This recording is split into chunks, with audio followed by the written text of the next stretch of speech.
Hello viewers, कैसे हैं आप? उम्मीद है आप सब ठीक होंगे। Welcome to explained animation.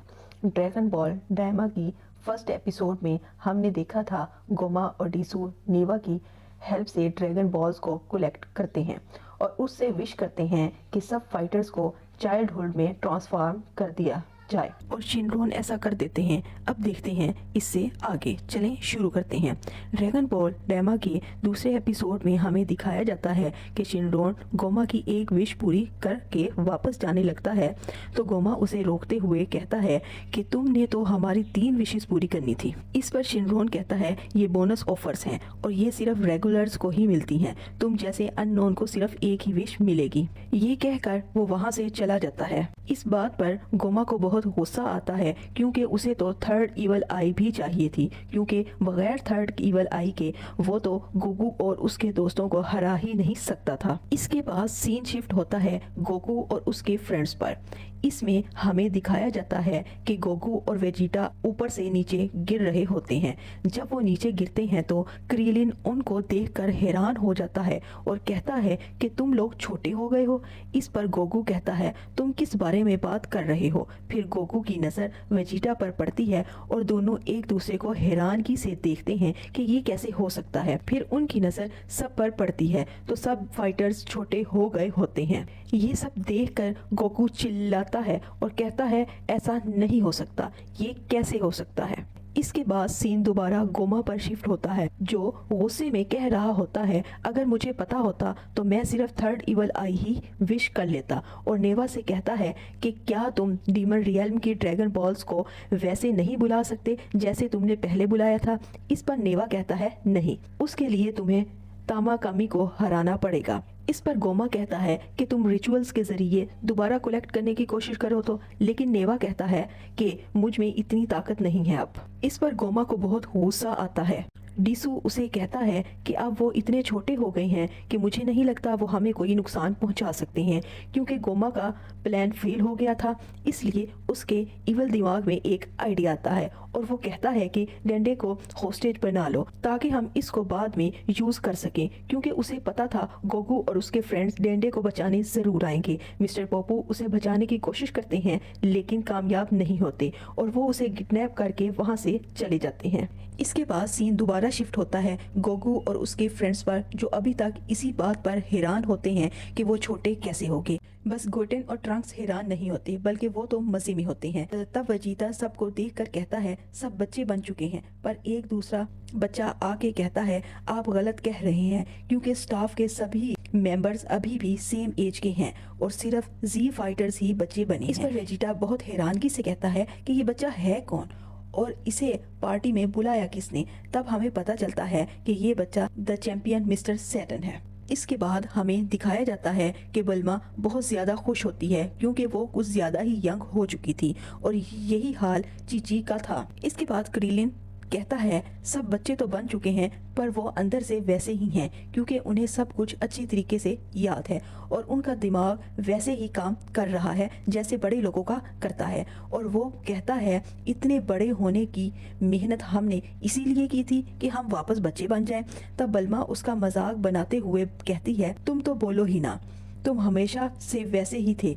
Vegeta पिकालू से कहता है कि ये क्या हो गया है। इस पर पिकालू कहता है जरूर किसी ने शेनरोन को समन किया होगा। इसके बाद सुप्रीम काय कहता है कि मुझे टेंपल में कोई स्ट्रेंज एनर्जी सेंस हो रही है।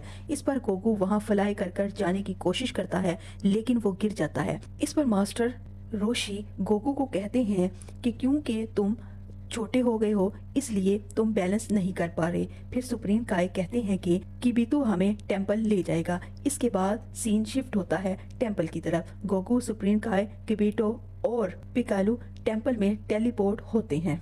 ये तीनों यहाँ पहुंचकर नोटिस करते हैं कि यहाँ मिस्टर पोपू के अलावा कोई नहीं है। फिर गोकू मिस्टर पोपू से कहता है कि डेंडे कहाँ है। इस पर मिस्टर पोपू उन्हें बताते हैं कि डीमन रियल्म से कोई स्ट्रेंज लोग आए थे, वो डेंडे को किडनैप करके ले गए हैं और बताता है कि उनके ईयर्स पॉइंटी थे और वो सब हैरान थे। मिस्टर पोपू ये भी बताते हैं कि उनमें से एक तो बिल्कुल सुप्रीम काय की तरह था और उसे सब डिगासू पुकार रहे थे। इस पर सुप्रीम काय और सब बहुत परेशान हो जाते हैं।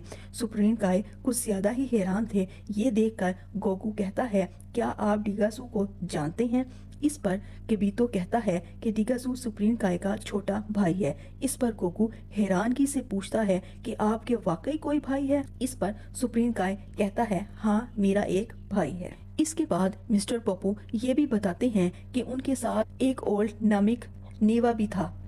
इस पर पिकालू बहुत हैरान होता है। उसकी हैरानगी को देखकर कबीतो उससे कहता है कि क्या तुम उसे जानते हो? इस पर पिकालू रिवील करता है कि हाँ, वो एक लेजेंड नमिक है जो अकेला ही डीमन रियल्म में रहता है ताकि वो डीमन रियल्म की ड्रैगन बॉल्स को प्रोटेक्ट कर सके। इस पर सुप्रीम काय कहता है, इसका मतलब है वो अर्थ के ड्रैगन बॉल्स को भी कंट्रोल कर सकता है। इसके बाद गोकू कहता है, हमें डेंडे को बचाने के लिए जाना चाहिए। इस पर सुप्रीम काय बताते हैं कि वो ऐसा नहीं कर सकते क्योंकि डीमन रियल्म में टेलीपोर्ट करना उनके बस की बात नहीं है। इस पर गोकू कहता है, फिर हम क्या करेंगे? इस पर सुप्रीम काय किबितो को ऑर्डर देते हैं कि वो सुप्रीम काय वर्ल्ड से एक शिप लेकर आए। किबितो सुप्रीम काय के वर्ल्ड में जाता है और पल भर में स्पेसशिप लेकर आ जाता है। सुप्रीम काय फिर बताते हैं कि वो इसी शिप की मदद से इसी यूनिवर्स में आए थे। इसके बाद सुप्रीम काय शिप को एग्जामिन करने लगते हैं कि वो अब यूज के काबिल भी है या नहीं। इसके बाद पता चलता है कि ये शिप किसी काम का नहीं है। इस पर गोकू एक आइडिया देता है कि बल्मा इसे ठीक कर सकती है, तो हमें इसे लेकर आना चाहिए। और वो उसे लेने जाता है पर फिर से मुंह के बल गिर जाता है। इस पर पिकालू कहता है, तुम अभी अपनी छोटी बॉडी को बैलेंस नहीं कर सकते। फिर गोकू पिकालू को ट्राई करने के लिए कहता है। पिकालू उड़ने की ट्राई करता है तो वो खुद अपनी बॉडी पे कंट्रोल नहीं कर पाता और गोकू की तरह वो भी किसी दरख्त से जाकर टकरा जाता है। ये सब देखने के बाद सुप्रीम काय किबितो को ऑर्डर देते हैं कि वो बल्मा और वेजिटा को लेकर वहां पर आ जाए। बल्मा उस शिप की हालत देखते ही बोल देती है कि ये 10 दिन से पहले ठीक नहीं होने वाला और गोकू परेशान हो जाता है क्योंकि अगर उन्होंने इतना वेट किया तो वो डेंडे को मार देंगे। इस पर सुप्रीम काय उसे समझाते हैं कि वो ऐसा नहीं करेंगे, वो बस हमें ब्लैकमेल करना चाहते हैं। इसके बाद हमें 2 दिन के बाद का सीन दिखाया जाता है। गोकू हवा में प्रैक्टिस कर रहा होता है। इसका मतलब उसने अपनी बॉडी पर थोड़ा कंट्रोल हासिल कर लिया है, पर इतना भी नहीं जो कि काफी हो। गोकू कहता है, अगर ऐसा ही चलता रहा तो मैं अपनी बॉडी पर जल्द कंट्रोल हासिल नहीं कर पाऊंगा। और तभी उसके दिमाग में एक आइडिया आता है और वो वहां से चला जाता है और जाते हुए कहता है कि मैं थोड़ी देर में आता हूँ। सुप्रीम काय उस पर हैरान होते हैं। इसके बाद सब लोग डीमन रियल्म के बारे में बात करने लगते हैं और कहते हैं कि उनके ईयर्स पॉइंटेड होते हैं। और किबितो बताता है कि काफी अरसा पहले डीमन रियल्म से कुछ लोगों ने भागकर किसी और प्लेनेट में पनाह ले ली थी और बताता है कि एक वक्त में तो वहां से काफी माजिन भी चले गए थे। और फिर बताता है कि डीमन रियल्म में सिर्फ वही जा सकता है जिसको इसकी परमिशन हो। उसी वक्त बल्मा आके किबितो से कहती है कि मैंने खाना ऑर्डर कर दिया है तो तुम जाके वहां से ले आओ। कभी तो कुछ बोलता तो नहीं है पर उसे ये बात बहुत बुरी लगती है क्योंकि वो भी एक कोड है और बल्मा ने उसे अपना पर्सनल नौकर बनाकर रख दिया है। इसके बाद सीन शिफ्ट होता है गोकू की तरफ जो कोरन टावर पर जाता है और उसकी मुलाकात कैरिन सामा से होती है। गोकू उसे बताता है कि उसे अपनी नियोबो की जरूरत है। इस पर वो उसे बताते हैं कि वो तो मास्टर रोशी के पास है। मास्टर रोशी उसे काफी टाइम पहले ही ले जा चुके हैं। फिर गोकू वहां से मास्टर रोशी के घर जाता है। मास्टर रोशी तो यंग होने का पूरा फायदा उठा रहे होते हैं। गोकू मास्टर रोशी से पूछता है कि उसके पावर पोल कहाँ है।